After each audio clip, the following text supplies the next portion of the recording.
Welcome to Splat Communications. Ain't no land of misinformation, I'm the truth seeker. Cut through the lies like a blade, I'm a fact checker. Splat Communications, the social need to follow. I'm activating news, exposing them all tomorrow. I'm on a mission, fighting for the information. No room for deception, it's time for retaliation. Splat Communications, we set the record straight. Real news, no filters, just the facts we dedicate. Fake news spreading like an epidemic outbreak, but I won't back down, I'll be the one to make them choke. Splat Communications, not that relevant until exposing all the lies. Watch them burn in hell. Magandang araw po sa lahat, Wina po ito ng Splat Communications and welcome to our channel. Ngayon po ay mayroon kaming bagong video para sa inyo na sigurado naming kakapulutan ninyo ng bagong impormasyon at kaalaman. Para po sa mga bago pa lang dito sa ating channel, huwag pong kalilimutan na mag-subscribe at mag-follow. Ugaliin din po na i-share ang ating videos para po mapagtulungan natin ang laban sa fake news, misinformation at disinformation. Hit the bell po para lagi pong updated kapag may bago tayong video at higit sa lahat, please don't skip ads. This will go a long way in helping us continue the work that we do. Maraming salamat po. Social Weather Station is a reputable scientific survey firm. According to the report, this is an independent survey. This means that no one paid them to undertake the study. Ang datos na aming ipapahayag ay mula sa kanilang pagsusuri. Sana po malinaw at unawain bago kumuda ng hindi mapahiya.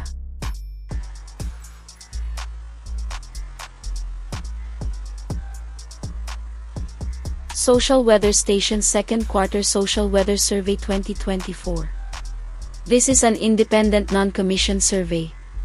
This means that no one paid them to conduct this study. The study period is June 23 to July 1, 2024. The method is random face-to-face interview. Total survey respondents are 1,500 adult Filipinos over 18 years old. Survey coverage is nationwide and the study's confidence level is set at 95%. Survey respondent distribution and margins of error. The study's nationwide margin of error with 1,500 respondents is ± 2.5%. For the balance of Luzon, meaning the entire Luzon except Metro Manila, the total respondents are 600 and the margin of error is ± 4%. Metro Manila, Visayas, and Mindanao have the same number of survey respondents at 300 each per region and the margin of error is ± 5.7%. Para sa mas malawak na pagkakaunawa sa isinagawang survey, ito naman ang mga characteristics ng mga taong kanilang tinanong sa nasabing pag-aaral. Balance of Luzon, outside Metro Manila, 45%. Metro Manila, 13%. Visayas, 19% at Mindanao 23%. Urban areas gaya ng mga syudad 59% at mga liblib na lugar 41%. Sex distribution, mayroong 1:1 ratio sa pagitan ng mga lalaki at babaeng sinuri sa pag-aaral. Ibig sabihin, mayroong magkaparehong bilang na 750 respondents na lalaki at babae. Age distribution, dito pinapakita ang mga edad ng mga naging survey respondents. 18 to 24 years old, 13%, 25 to 34 year old, 20%, 35 to 44 years old, 19%, 45 to 54 years old, 18% at 55 years old and above, 30%. Sunod naman po ang distribution ng educational attainment of the survey respondents. Nakaabot ng elementarya, 11%, nakatapos ng elementarya and kaunting high school, 29%, nakatapos ng junior high school at vocational, 28%, mga college level, 21% at college graduate at postgraduate, 11%.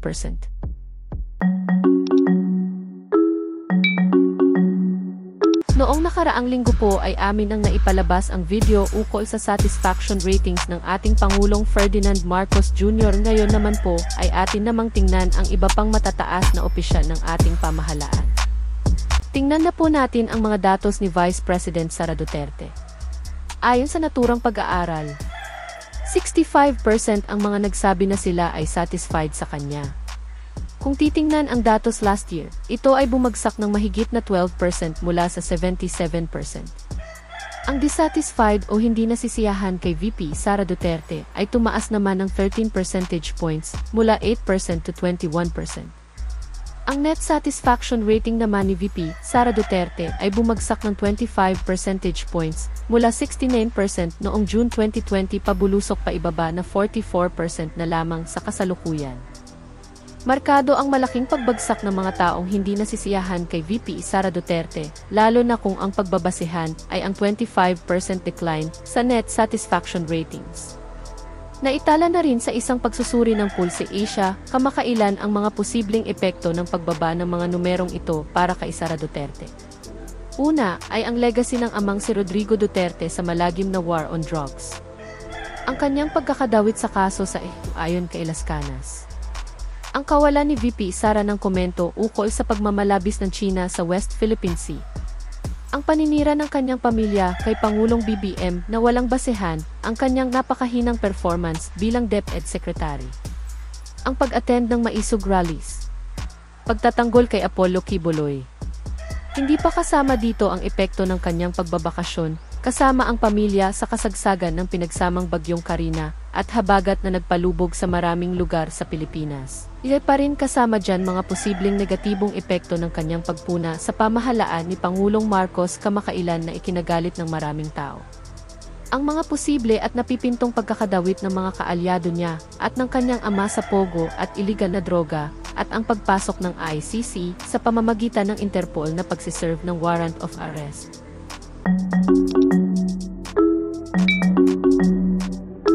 Kung panay pabulusok pababa si VP Sara, patuloy naman ang pag-angat ang mga satisfaction rating ng tahimik at masipag na si House Speaker Martin Romualdez. Siya ay mayroong 53% satisfaction rating sa kasalukuyang pag-aaral. Ito ay tumaas ng 14 percentage points mula 39% noong nakaraang March 2024. Markado ding bumaba ang undecided para kay House Speaker Romualdez, mula 31% noong nakaraang taon ay nabawasan na ito sa 20%. Ang net satisfaction rating naman ni House Speaker ay umangat ng 16% kung ikukumpara noong Marso 2024.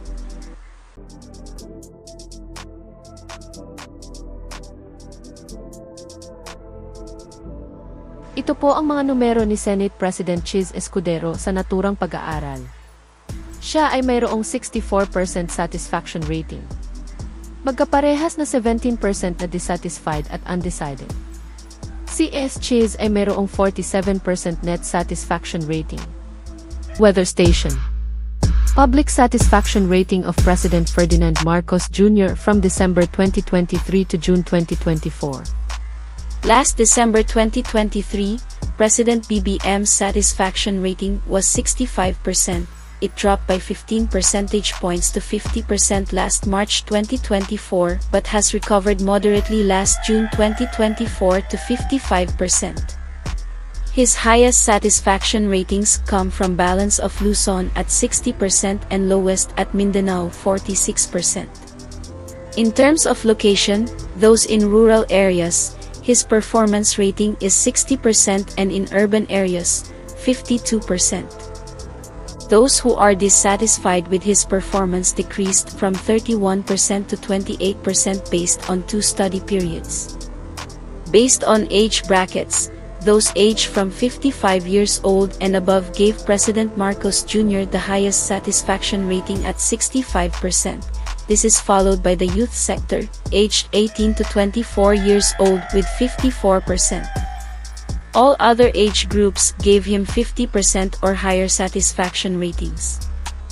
Based on educational attainment, those with no formal education or some elementary education gave Marcos Jr. the highest satisfaction rating at 59% and those who graduated from college or have post-college graduate degrees gave the lowest satisfaction at 46%.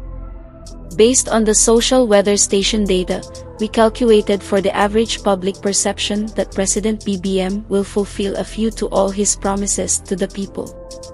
A staggering 79.33% average expectation of the Filipinos that President BBM will fulfill a few to all his promises to the people. While the average expectation that President will fail in all of his promises is just 19.33%. The net average Filipino people expectation that PBBM will fulfill a few to all of his promises is an overwhelming majority, 60.33%. Ang ibig sabihin po nito ay malinaw na naniniwala ang napakaraming Pilipino na matutupad ni President Marcos Jr. ang mga pangako sa mga Pilipino. Sa amin pong pagkwenta kung ano ang palagay ng mga Pilipino sa mga naging bayahe ni Pangulong Ferdinand Marcos Jr., ay tumataginting na 82% ang naniniwalang mayroong napapala ang mga Pilipino sa mga bayahe ni Pangulong BBM sa labas ng bansa. Sa kabilang banda, 15.5% lamang ang mga papaitan na nagsasabing walang napapala ang Pilipinas sa mga naging bayahe ni EDP. Aming nakwenta na mayroong napakalaking 66.5% na paniniwala ang mga Pilipino sa mga benepisyo sa mga bayahe ni Pangulong BBM. For the question if they expect that President Marcos Jr.'s term will be successful, 33% of the respondents said they expect na ang termino ni President Marcos Jr. ay magiging matagumpay. 11% ang nagsabing hindi sila naniniwalang ito ay magiging matagumpay at 66% ang nagsabing masyado pang maaga upang ito ay masabi dahil 2 taon pa lamang ang Pangulo. O ayan po, malinaw ang mga datos at mga numero. Inuulit po namin na ito ay halaw sa scientific survey at hindi sa marites at puting ahas. Intindi ng maigi bago kumuda ng hindi mapahiya.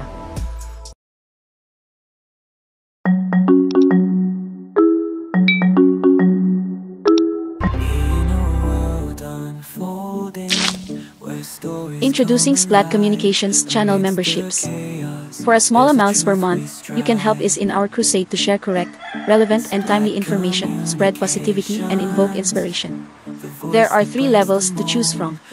Splat Beginner for 79 pesos a month, Splat Intermediate for 299 pesos a month and Super Splat for 1499 pesos per month. Each type membership provides different perks such as channel badges, priority commenting, shoutouts, discounts, one-on-one chats, advanced access to videos, private chats, and a lot more. Hurry! Become a channel member now. What can you say? Kindly share your thoughts in the comment section. We hope you learned something new today. In behalf of the entire Splat Communications team, thank you. Till next time. Please pray for world peace, please pray for the Philippines and the Filipinos. Stay safe. Rosa out. Bye.